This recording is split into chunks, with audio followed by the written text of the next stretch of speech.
So ito mga bossing, meron tayo ditong Ayoto switch na ika-convert ko siya sa carb na BiLED projector, no, yung XRM.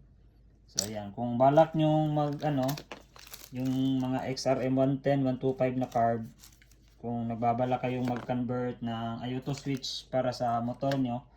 So ito, meron akong carb dito na switch tapos Ayoto. Ayan.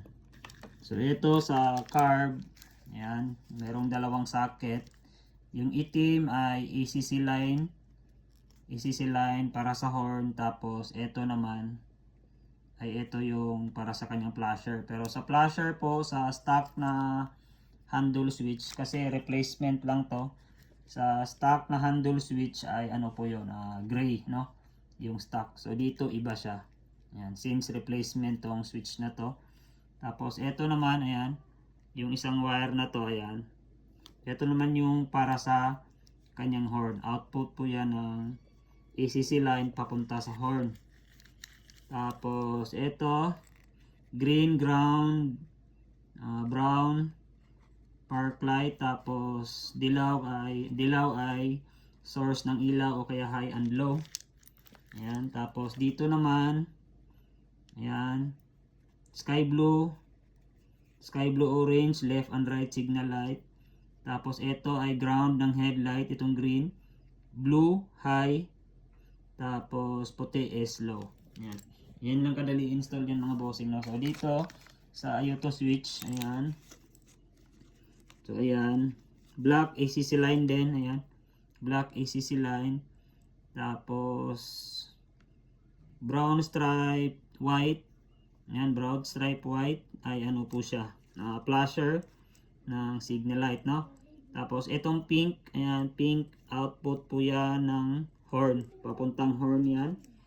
Tapos meron kayong makikita dito, ayan, matte green, matte blue o kaya violet, ayan, ayan, oh. Ayan, walang iba dyan, ito lang yung nag-ibang kulay, ayan. So ito yung left and right signal light niya, ayan, matte green o kaya violet yung isa, o kaya matte blue, no, ibang tawag nyo dyan. So bahala na kayo dyan, ayan, oh. So ito yung left and right signal light niya, ayan. So okay na tayo dyan. Tapos ito naman, itong blue, ayan. So ito yung sa park light. So depende sa inyo kung saan nyo siya paggagamitan, no, yung park light nya. Ito park light, since may park light yung Ayoto.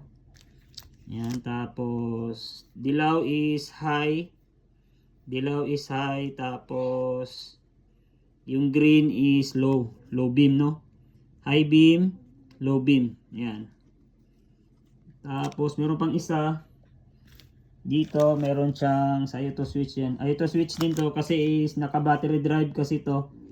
Ibali, meron niyang brown wire. Ayan, solid brown wire. Dalawang Ayoto switch yan.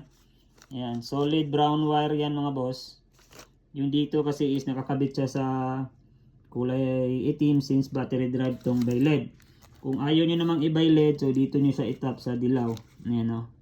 Yung brown wire nyo, ayan, brown wire ay itap dito sa dilaw. Ayan, siyan siya.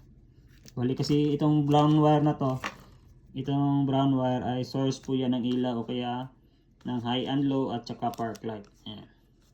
Ayan siya mga boss. So mas mabuti gumamit kayo ng mga socket, bullet wire para hindi na puputulin yung mga stock switch nyo. Pero kapag replacement na yung mga switch nyo, pwede nyo na putulin para hindi na kayo bibili pa ng mga socket at bullet wire. So ganun lang kadali yan i-wiring mga bossing. So ito yan mga bossing sa ating sa pang XRM carb na BiLED. Yan. So ganyan mga bossing yung ating wiring dyan, oh. Yan, naka snake skin yan mga bossing.